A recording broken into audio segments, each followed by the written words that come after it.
Sebelum melanjutkan, jangan lupa subscribe dulu, terima kasih. Bab 553 Sentulang yang sombong. Benar sekali. Saat aku kehilangan ingatanku, aku baru berusia 6 tahun. Aku tidak ingat apa yang terjadi sebelum aku berusia 6 tahun. Yang ku tahu saat itu, aku berada di tanah asing, dan baru kemudian aku mengetahui bahwa tanah itu disebut Provinsi Asure. Dulu aku sama sekali tidak punya apa-apa. Selain pakaian yang kukenakan, hanya ada dua benda.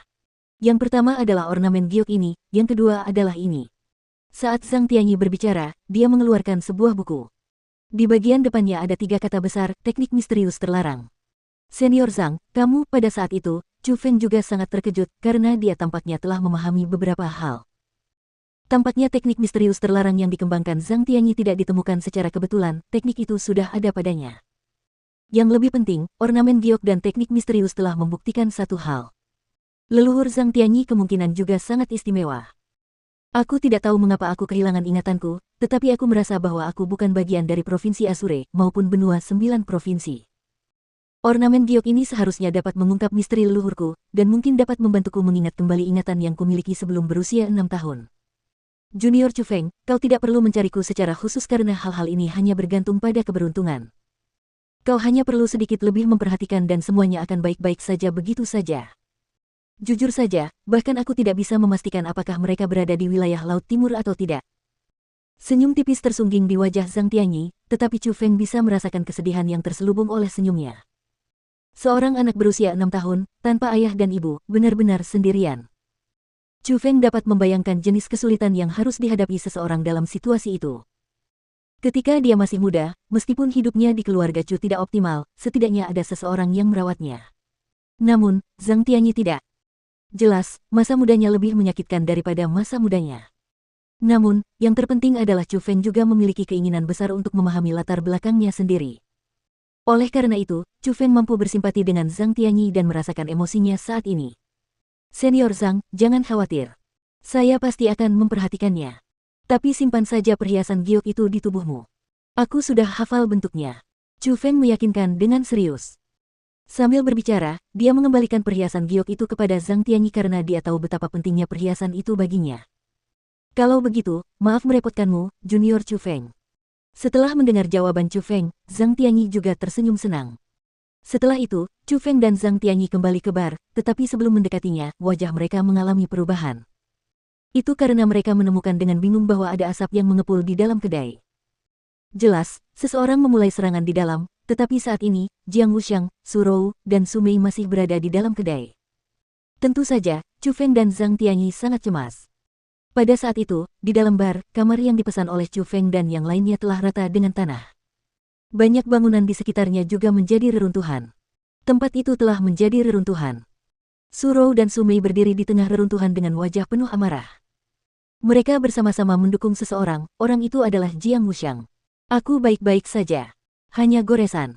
Di dahi Jiang Wuxiang saat ini, ia mengenakan karakter kerajaan berwarna emas yang berkilauan. Dapat dilihat bahwa ia menggunakan kekuatan bloodline-nya. Namun, meskipun demikian, di tubuhnya, ada beberapa luka, dan sedikit darah menetes dari sudut mulutnya. Di depan Jiang Wuxiang berdiri sekelompok orang dari dinasti Sentu. Tidak diragukan lagi, merekalah yang melukai Jiang Wuxiang.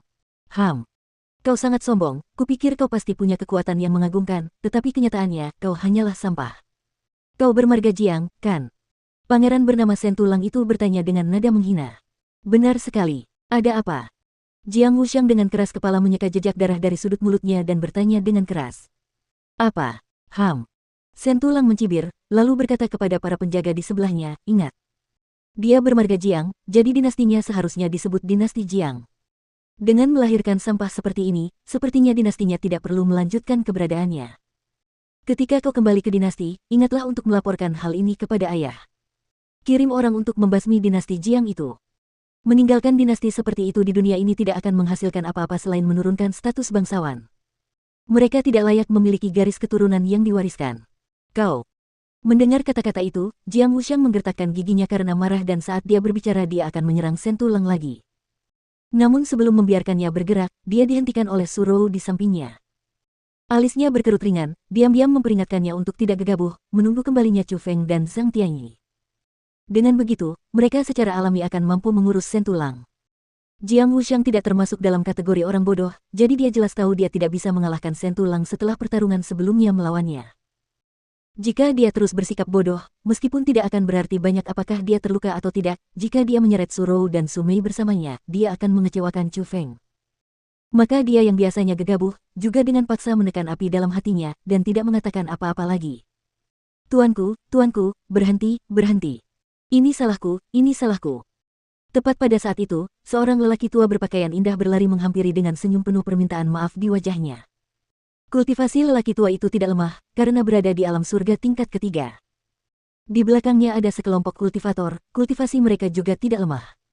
Namun, melihat pakaian mereka mungkin adalah staf kedai minuman, jadi jelaslah lelaki tua itu adalah bos kedai minuman mewah itu. Siapa kamu? Shen Tulang menatap bos itu dengan jijik. Tuanku, saya pemilik kedai ini, kata sang bos sambil tersenyum. Astaga, kau pemilik kedai ini. Beraninya kau muncul di hadapan pangeranku.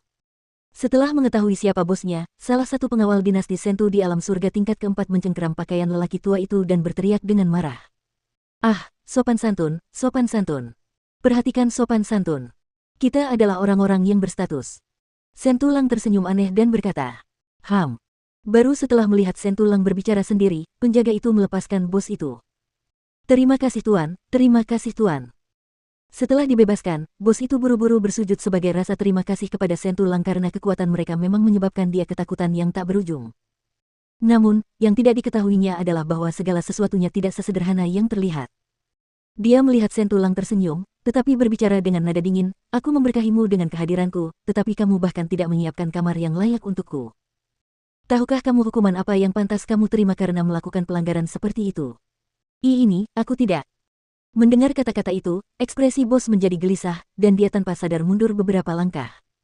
Hukuman mati. Wajah Shen Tufang tiba-tiba menjadi dingin. Tangannya menghantam wajah bos dengan keras. Kekuatan surga yang dahsyat mengalir melalui tubuhnya, dan dengan suara keras, bos kedai itu berubah menjadi kabut darah, menghilang di udara. Ah! Pembunuhan! Pembunuhan! Orang-orang dari dinasti Sentu sedang melakukan pembunuhan di wilayah Laut Timur. Melihat itu, orang-orang yang pergi bersama bos itu berkeringat dingin karena ketakutan. Sambil berteriak keras, mereka pun berhamburan. Kemana kalian akan pergi? Kalian semua, tetaplah di belakang dan temani bos kalian ke liang lahat. Namun, Shen Tulang mendengus dingin, lalu melambaikan tangannya, memancarkan kekuatan surga yang tak terbatas, dengan paksa menghancurkan lusinan ahli di alam mendalam menjadi genangan darah.